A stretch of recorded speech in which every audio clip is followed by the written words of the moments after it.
Hello everyone, welcome to the Spoken English Beginners course. Today is our 13th day session. இன்றைக்கு நாங்கள் பார்க்க போகிறது one of the model auxiliary verbs. Previous video ஒன்றில் நாங்கள் சில model auxiliary verbs பற்றி படித்தோம். ஸோ இன்றைக்கு நாங்கள் படிக்க போகிறது can மற்றும் could. ஓகே, என்னால் முடியும், அவனால் முடியும், அவர்களால் முடியும், இவ்வாறாக எங்களோட அபிலிட்டி, இந்த விஷயம் எனக்கு முடியும் அப்படின்றத பற்றி சொல்கிறதுக்கு தான் நாங்கள் கேன் அப்படின்ற மாடல் ஆக்ஸிலரி வேர்பை யூஸ் பண்ணுவோம். I can swim. I subject, can is one of the modal auxiliary verb. அதன் பிறகு ஒரு மெயின் வேர்ப், அதோட V1 வெர்ஷன், அதாவது பேஸ் ஃபார்ம் இதை நாங்கள் யூஸ் பண்ண வேண்டும். ஐ கேன் ஸ்விம். கேன் என்பது எந்த இடத்துலையும் அதோட ஃபார்மை மாற்றிக்கொள்ளாது, because that is a modal auxiliary verb. I can swim, எனக்கு நீந்த முடியும். We can follow the rules. we என்பது நாங்கள். ஓகே, இந்த இடத்திலும் கேன் தான். எந்த சப்ஜெக்ட் வந்தாலும் எந்த காலத்திலையும் கேன் என்பது தான் யூஸ் பண்ணப்படும். அதோட ஃபார்ம் சேஞ்ச் ஆகாது. we can follow the rules, எங்களால் ரூல்ஸ் ஃபாலோ பண்ண முடியும். you can complete it on time. உன்னால் அதனை சரியான டைமில் கம்ப்ளீட் பண்ண முடியும். you can complete it on time. They can find the place. அவர்களால் அந்த இடத்தை கண்டுபிடிக்க முடியும். They can find the place. He can dance well. அவனால் நன்கு நடனம் ஆட முடியும். He can dance well. She can talk 2 languages. அவளால் 2 பாஷைகள் பேச முடியும், 2 மொழிகள் பேச முடியும். She can talk 2 languages.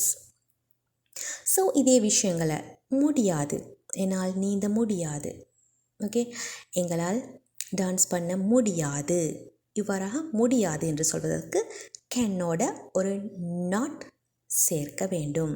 அதை நாங்கள் கண்ட்ராக்ட் பண்ணி பேசும் பொழுது காண்ட் என்று சொல்வோம். ஐ காண்ட் ஸ்விம், என்னால் நீந்த முடியாது. We can't follow the rules. எங்களால் ரூல்ஸை பின்பற்ற முடியாது.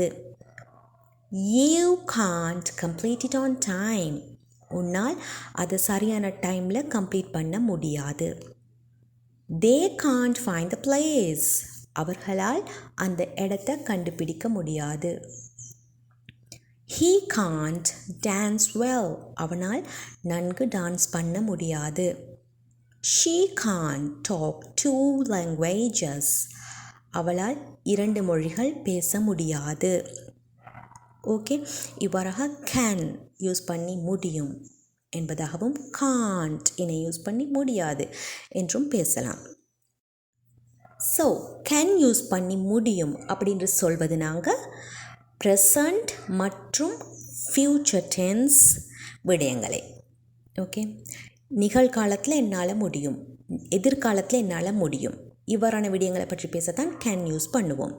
பட் இறந்த காலத்தில் என்னால் முடியுமாக இருந்தது, நான் சிறுவனாக இருக்கும் பொழுது என்னால் வேகமாக ஓட முடிஞ்சுது.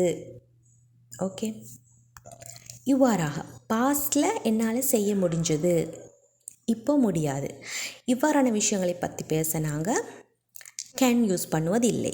இன்ஸ்டெட் ஆஃப் தேட் நாங்கள் யூஸ் பண்ணுவது could. I could swim. I could swim என்பது மெயின் வேர்போட base form V1. Okay, I could swim, என்னால் நீந்த முடிஞ்சது. எப்போ? when I was young. நான் யங்காக, அதாவது சிறுவனாக இருக்கும் பொழுது என்னால் நீந்த முடிஞ்சது. ஐ குட் ஸ்விம் when. எப்போ? when என்பது எப்போ. when I was young.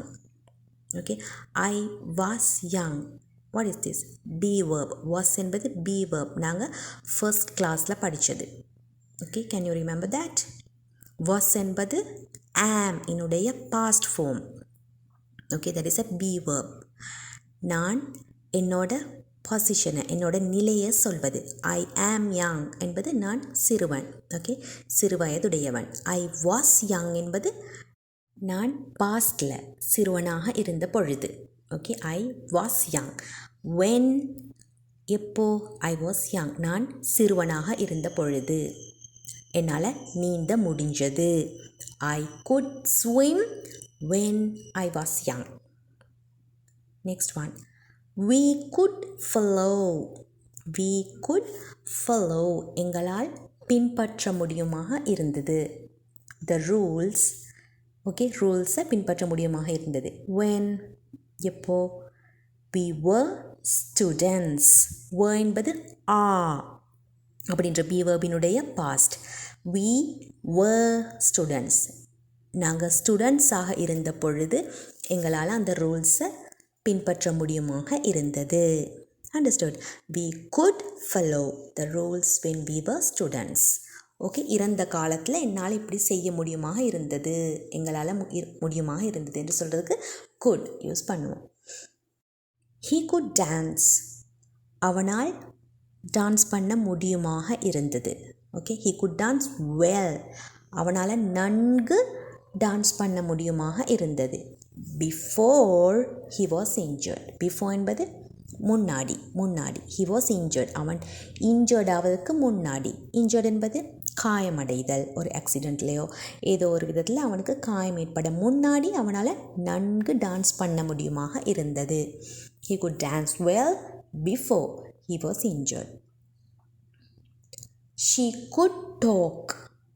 She could talk. அவளால் பேச முடிஞ்சது. என்ன? 2 languages. when she was in college. காலேஜில் இருக்கும் பொழுது அவளால் 2 languages பேச முடியுமாக இருந்தது. இப்போ சம்டைம்ஸ் அதை விட அதிகமான லாங்குவேஜஸும் முடியுமாக இருக்கும். ஓகே, அது தெரியாது. பட் நாங்கள் பாஸ்டில் அவளுக்கு இப்படி முடியுமாக இருந்தது. she could talk 2 languages when she was in college. Understood? So could use பண்ணுவது நாங்கள் இறந்த காலத்தில் ஒரு விஷயம் முடிஞ்சது என்று சொல்கிறதுக்கு. அதே போல் சேம் கேன் போலவே தான் குட்டுக்கு நாட் சேர்த்தா முடியுமாக இருக்கல. ஓகே, முடியாமல் இருந்தது. பாஸ்டில் அவனுக்கு முடியாது. Okay, I couldn't swim when I was young. நான் சிறுவனாக இருக்கும் பொழுது என்னால் நீந்த முடியாது. we couldn't follow the rules when we were students. நாங்கள் ஸ்டூடெண்ட்ஸாக இருந்தபோது எங்களால் இந்த ரூல்ஸை ஃபாலோ பண்ண முடியாமல் இருந்தது. he couldn't dance well. அவனால் நன்கு டான்ஸ் பண்ண முடியாமல் இருந்தது. she couldn't talk 2 languages when she was in college. அவள் காலேஜில் இருக்கும் பொழுது அவளால் 2 languages பேச முடியாமல் இருந்தது. Understood? Now look at these sentences. First one. I can find you a job. I can find you a job. என்னால் உனக்கு ஒரு job தேடி கொடுக்க முடியும். I can complete it for you. என்னால் உனக்காக அதை செய்து முடிக்க முடியும், அதை கம்ப்ளீட் பண்ண முடியும். I can be at the office around 7 AM. Okay, நான் 7 AM ஆஃபீஸில் இருப்பேன்.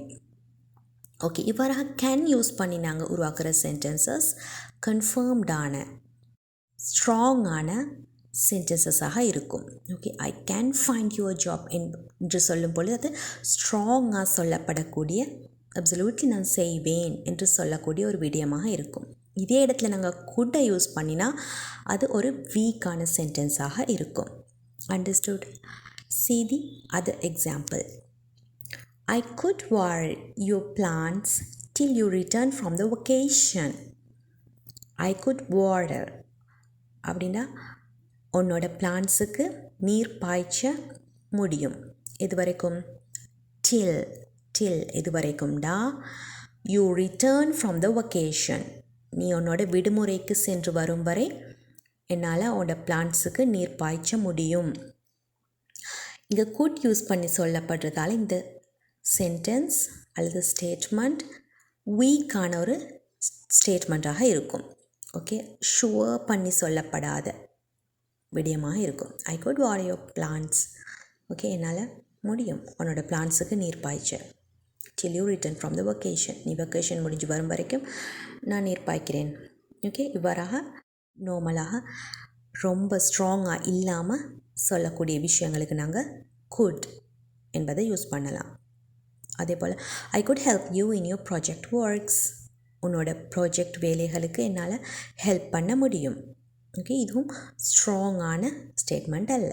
ஓகே, அப்சல்யூட்லி நான் ஹெல்ப் பண்ணுவேன் என்பது அல்ல. ஓகே, நார்மலாக நான் ஹெல்ப் பண்ணுவேன் என்று சொல்லக்கூடிய விடயங்கள். அதே போல தான் கேன் குட் யூஸ் பண்ணி கொஸ்டின்ஸ் எங்களால் உருவாக்க முடியும். பட் கேன் நாங்கள் எங்கே யூஸ் பண்ணுவோம் என்று சொன்னால், அதாவது கேன் யூஸ் பண்ணிய கொஸ்டின்ஸ் எவ்வாறான இடங்களில் யூஸ் பண்ணுவோம்டா informal situations. What is informal?